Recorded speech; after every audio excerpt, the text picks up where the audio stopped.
আছে, ওর নাম হলো আক্তার না? আচ্ছা, আক্তারের কি বিদেশ থেকে বা কোনো ক্ষতিপূরণ বাবদ ওই কোম্পানি কিছু বহন করছে? এটা বাংলাদেশ সরকার ওর দাফন কাফনের জন্য 35,000 টাকা উপস্থিতভাবে দেওয়ার কথা ছিল, কিন্তু আমাদের ছোট্ট একটা কাগজের ভুলের কারণে আমরা সেই বাজেটটা আনতে পারিনি। পরবর্তীতে ওকে 3 লক্ষ টাকা দিয়ে হবে আমাদেরকে আশ্বস্ত করছে। হ্যাঁ, কে করছে বিষয়টা? এটা বাংলাদেশ সরকারের প্রতিনিধি যারা আছে, মানে প্রবাসী কল্যাণ মন্ত্রণালয় থেকে? হ্যাঁ, প্রবাসী কল্যাণ মন্ত্রণালয় থেকে। আচ্ছা, আপনার নাম কি? আমার নাম মোহাম্মদ অমি মন্ডল। অমি মন্ডল। আপনার কিছু হয় কি? আমার ভাই আপন ভাই? খালাতো ভাই। খালাতো ভাই। আচ্ছা, যাক, ধন্যবাদ। স্থানীয় এখানে রয়েছেন একজন সমাজসেবক। আমি এই ভাইয়ের কাছ থেকে জানবো যে আসলে মূলত কি ঘটনা ঘটেছে বা কতদিন সে সৌদি আরবে ছিল, এই বিষয় নিয়ে একটু বলেন দেখি। কি নাম আপনার? আমার নাম লুৎফর রহমান। আচ্ছা, এই যে মারা গেছে ওর নাম কি? আক্তার। আক্তার। আচ্ছা, কতদিন যাবৎ বিদেশ ছিল? 6 মাসের মতো বিদেশ ছিল। 6 মাস। মানে কি ঘটছে? অবশ্যই আপনার বাড়ির পাশে, আপনি তো ভালো মন্দ সবকিছু জানেন। কি ঘটছে একটু বলেন। অসুস্থ হয়ে পড়ে ওইখানে। জি। অসুস্থ হয়ে পড়ার পরে বাংলাদেশি ওর আরো 2-1 জন লোক ছিল ওইখানে। ওরা ওকে হাসপাতালে ভর্তি করে, কিন্তু ওইখানে ভালো ট্রিটমেন্ট হয় নাই। জি। ওইখানে ট্রিটমেন্টের অভাবে ও মৃত্যুবরণ করে। আচ্ছা, ওরে যে হাসপাতালে ভর্তি করেছিল সৌদি আরবে, সেটা কি প্রাইভেট না সরকারি? প্রাইভেট। প্রাইভেট। কোম্পানি কোনো যোগাযোগ করছে? জি না, কোম্পানি কোনো যোগাযোগ করে। বলেন, তারপরে কি হলো? তারপরে ও মৃত্যুবরণ করে ওইখানে। ট্রিটমেন্টের অভাবে মৃত্যুবরণ। কতদিন আগে ও মারা গেছে জানেন কি? ও তাও মারা গেছে 1 মাসের উপরে। 1 মাসের উপরে। আজকে হলো 26 তারিখে সকালে লাশ এসে পৌঁছাইলো। জি। তা এখন এই কোন আদমের পাঠাইছে? আদমের নাম তো আমি সঠিক জানি না, কিন্তু যে আদম পাঠাইছে ওই আদম এর কোনো রকম নাই, যোগাযোগ করে নাই। ওর এই ট্রিটমেন্টের অবহেলায় মারা গেছে। তাহলে বিষয় নিয়ে আপনি কি কোনো আইনগত সহায়তা চান? অবশ্যই আইনগত সহযোগিতা চাই। এই আদমের সাক্ষী, এই আদমের সাজা চাই। এই আদমের যে কারণে ও মৃত্যুবরণ করছে, এই আদম যদি ও একটু দেখতো, মালিককে একটু বলতো, তাহলে ওর ভালো ট্রিটমেন্ট হতো, বাঁচতো। যদি বৈধ বিষয় দিত।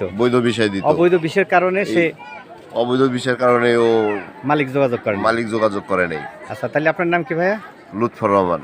পিতার নাম? খালেক মল্লিক। আর আপনার গ্রাম? আমার বাড়ি ফরিদপুর। আচ্ছা, ধন্যবাদ। তা আপনি তো অনেক তথ্যই জানেন। জি। তাই ভালো থাকছি। এই রাস্তায় আসলে সৌদি প্রবাস থেকে আক্তার নামে যে একটি ছেলে মারা গিয়েছেন, কি কারণে, আর সব দর্শক অপেক্ষা করছে। আমরা আক্তারের বন্ধু। কি নাম ভাই আপনার? সাব্বির। আচ্ছা, এই আপনার বন্ধুর নাম কি? আক্তার।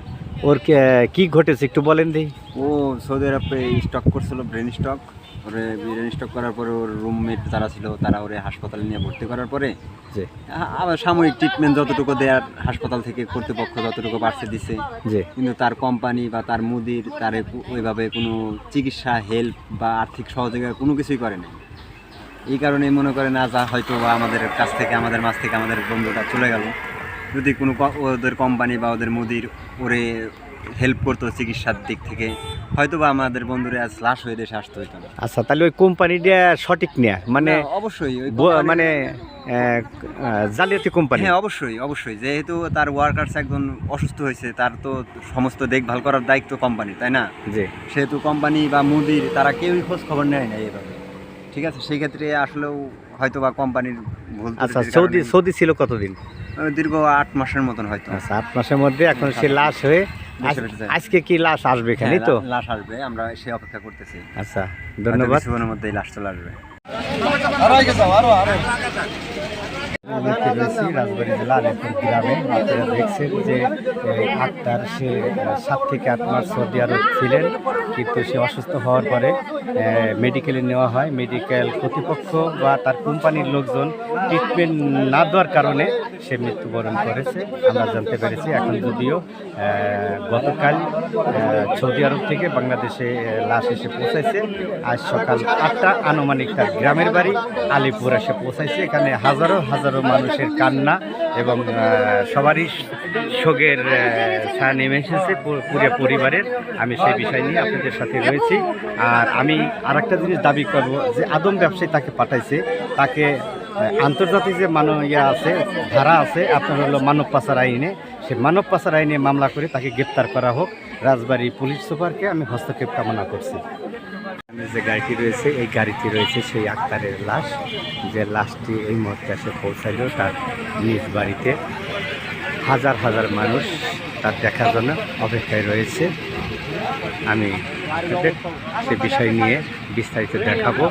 সে সৌদি আরব গিয়েছিলেন ভালো বেতনের চাকরির জন্য, যদিও সে 7 থেকে 8 মাস যাবৎ সে এখানে অবস্থান করেছিলেন, কিন্তু এরপরে সে অসুস্থ হয়ে যান।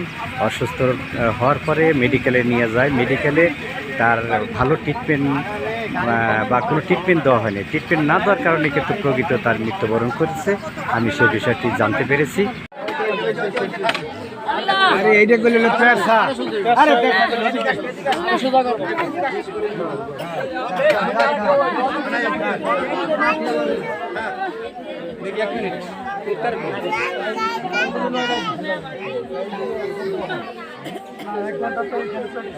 দেরি আছে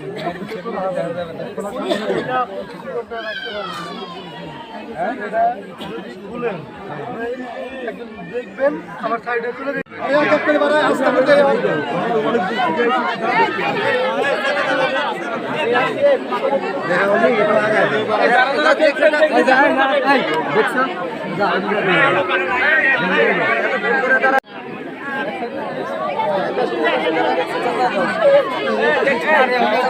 আপনারা দেখছেন তার নিজ বাড়িতে মরা দেহটি নিয়ে আসা হচ্ছে।